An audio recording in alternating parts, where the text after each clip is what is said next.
let's go to Ghost Tsushima Director's Cut. This is really cool. Now we're gonna split this into two things because I think there's a whole conversation on the pricing aspect. Let's start with Ghost Tsushima Director's Cut itself, because I really enjoyed Ghost Tsushima. I thought it was an awesome 2020 game. That was the one I picked for my game of the year that year. Yep. I know it went to Last of Us Part 2, but I was more on board with Ghost of Tsushima myself. And I am very happy to hear that we're going to get an entirely new island, that being Iki Island. And it sounds like they're, at least from what they've said in their blog post, now remember this is Sony, they're trying to sell us on it. It sounds like there is a bunch of content there to go through at $20 or $30, depending on your upgrade path and all of that. But I'm looking at this and I like this. My only issue I have is I was hoping this would be a standalone game or a standalone expansion. Yeah, like an expand alone is what I've heard people call exactly. it. I like those. Like you wouldn't have needed Ghost of Tsushima to just buy this, like Infamous First Light, for example, something like that, right? Or Lost Legacy. Yuffie was like that, right? Technically. Yuffie's part of it. You still need the game. Yeah. Okay. Yeah. You're right. Yeah. You're right. Yeah. Unfortunately, yeah. Like, I get what you're saying. That like if it was something like that, I think I would have. Lost Legacy, where Lost Legacy is obviously built inside the Uncharted 4 toolkit, but is a great standalone short game. Something like that. But it seems they wanted to tie it to the base game, obviously because they want to do director's cut and then sell it again, as we're seeing. But what do you guys think about Ghost of Tsushima or Iki Islands expansion? Are you excited for it? That was my game of the year last year as well. I'm super excited for it. Also, if you read the fine print, it's interesting that this expansion is also going to include a bunch of new stuff for Legends, which was the multiplayer mode. So it seems, I mean, I only have issues with the price, which we'll get to separately. But I mean, it just sounds good. I hope it's big. I guess that's my thing, is that since the game came out last year, I'm kind of thinking, how massive can this be? Is this just going to be 10 extra quests and some new items? But I'm hoping for the most we can possibly get. You know, I'm the one thing I'm happy with this though is that it's just going to be attached to the game itself, and it's not going to be a sequel, because I kind of want Sucker Punch to move on to something different than Ghost of Tsushima and have them just build on the ghosts as they go along. If it was Ghost of Tsushima 2 or something, that probably wouldn't happen for a while. But I like that they're just slapping DLC on this. We buy it, we go along. I prefer that, I think, than them developing a sequel over the next 4 years, because they could move to, you know, what do they have in their repertoire over there, Jordan?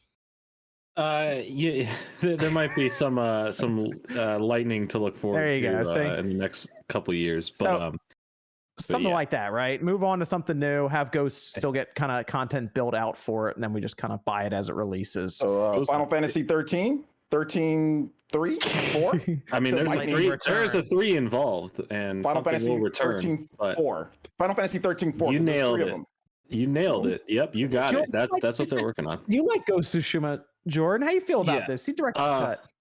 Yeah, it was my game of the year last year, and I'm glad that, you know, I started playing the New Game Plus mode on the PlayStation 5, but I quickly stopped, thinking that there would be an official like a director's cut, like something else, a new DLC. So I'm glad I didn't put too much time into that replay of it. So now I can actually go through the replay again with the new island and everything in there. Did you see that the new island is accessible after Act 2? Yeah, I mean, that's fine. I wanted to play through the whole game again anyway, but I'm glad I waited fairly early on, just to wait for this big, update that we're gonna get with it. I'm excited for any more Ghost of Tsushima. Like, I didn't play too much of the Legends mode. I played a little bit of it, and it's great for what it is. It's not my favorite bit of content, but it was free. It was fun. It's a great concept, and I'm sure if I had more time and more people to play it with, I would find the most enjoyment in that. But the story, the environment, everything about that game blew me away last year, and I'm very excited to see just get a little bit more extra life put into it, as we probably have a long wait for a sequel. So sure, yeah. Well, looking forward to it though. What do you think, MVG? What do you think about this director's cut over here? I agree. I mean, I will say that I really like Ghost. I don't know if I liked it as much as you guys did. I don't think it was my game of the year, but it was definitely up there as, like, you know, the best 3 games I played last year. But yeah, I'm excited to see it. I think it's a good move by Sony to give us this. Obviously, you know, development of a sequel is obviously a lot further away and everything. So this is really cool, and I'm all about it. and I'll be stepping back in as well. I'm really interested to see what they do with the PS5 enhancements that they bring to the table as well. So I think it's going to be awesome. Let's grab that actually real quick as well, just for the enhancements: dynamic 4K resolution targeting 60 FPS, 3D audio, Japanese lip sync, because they said they'll be able to render the game in real time now rather than do pre-render cutscenes, so they can alter, I guess, the lip syncing then in real time for it, which is cool. Haptic feedback, and then adaptive triggers, which probably just means your bow is gonna feel like a bow, I guess. That's whenever I think of adaptive triggers now, I just immediately go, okay, there's a bow in the game. I'm hoping that there was, since there was such an impact to the way blades bounced off each other when they're parried. Yeah. That could be cool. The hope is that if somebody parries you, you feel your trigger like it bounce. Oh, it kicks back. Oh, see, that's cool. My hope. That would be a cool idea if they do something there. The 3D audio, I'm sure, will be really cool as well in an open world like that, especially during the stealth elements when you're trying to sneak into some of these encampments. If you have 3D audio, you can maybe hear things around you while you're trying to sneak around. Like all of that sounds really cool. And I mean, 4K and 60, the Ghosts already got kind of like a PS5 patch, so it was already running really well anyway. Well, I mean, we'll see how much better it even looks when they go to the new island on the PS5. So, Nate, you have any comments on Ghost before we go into the pricing aspect of it? No, I never played it. Okay. Quick, I wanted to ask you. Hold on. Nate is the target audience for the director's cut just outright then. You get to experience this for $20 less than I will, Nate. Think about it that way. Oh. It's good, though. The pricing still isn't fair.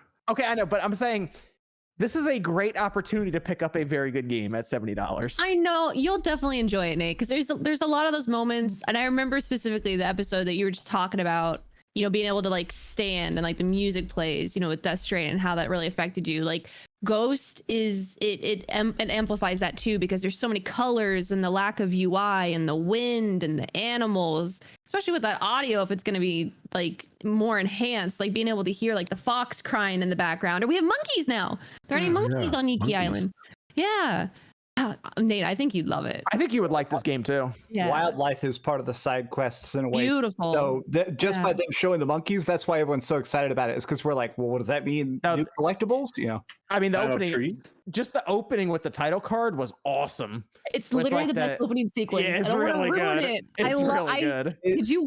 I don't watch reactions like too often unless it's like something that I'm like, dude, I really want to see. And I don't know if I agree with that. I don't know if I agree with that. The opening credit sequence was so... Mass Effect 2. Come on. We got some good openings here that we're putting it up against. No. I think there's a difference. Mass Effect 2, because I can say that now because I just played through most of it. No, not even halfway through. It's good.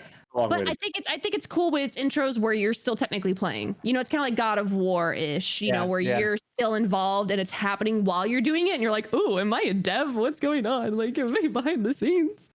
I don't know. That game, I don't know if it beats Mass Effect 2's, but I think it's good. It's completely different though. Mass Effect, you're just watching, you know, versus like you're actually making it happen. It's a complete shock in terms of what happened. You do play a bit of the intro for Mass Effect 2. I'm like 15 hours plus in, so I know what you're talking about. I think it's cool, but it's completely different. Like you're not like leading yourself into making that happen. You know what I mean? Like Mass Effect 2 is really cool, but they're two totally different. I know you're saying it's more dynamic with Ghost, how it's just like, all right, go. You know, it's like get into it. So it has that kind of it has that it does hit you pretty hard when you start going through and you're like, all right, this looks pretty cool. He's brushing the flower. Yeah. Nate, I think you would like the Ghost. It's I would categorize it as a more streamlined Assassin's Creed game with Tenchu mixed in. Yep. Yeah, if you've ever been discouraged from how Assassin's Creed felt a little too formulaic, this takes the mold and improves upon, you know, the verticality, what you're able to do with your arsenal of different weapons and tactics, and kind of showed up Assassin's Creed, which was interesting. Yeah. Sucker Punch kind of slap Assassin's Creed. I really dislike Assassin's Creed, and I tried to like the games. I've tried to play them. I think Ghost is like, it's the farthest I've ever gotten to an Assassin's Creed style of game. Assassin's Creed does do like climbing better though, and like that type of stuff. Yes, But it does. that's about it. And there is underwater in Assassin's Creed, so if you're into that, Assassin's Creed does have underwater, and it does have climbing way better than Ghost doesn't have that. Well, it does have climbing, but not really. I think people knock down climbing. Like, I mean, the climbing in Assassin's Creed has always been like, it's still probably the best in gaming. Like the way they have the animation set up, the grabbing points, all of those things. And when it rains, I don't fall down. So like it has, that is true. It has a lot of stuff figured out there on that aspect for climbing. But they've been doing that for so long, and they've built on it with their own engine. So I played Ghost way longer than I've even played. Well, any Assassin's Creed game that I've played, Assassin's Creed 2. That was like the last time that I actually thought, oh, okay, this is great. So Ghost, to me at least, got me interested enough to play a game like that for more than 20 hours. The world matters. I think the thing when I realized that Ghost is such a unique experience is when I caught myself barely fast traveling, where if something was even in the general area, I would ride and just see all the sweeping waves of grain and purposely fight the random samurai in fields and stuff. Complete pointless stuff because it was so beautiful and it felt like it was connected to the world. Even Jeff Grubb says he only played Ghost for like an hour.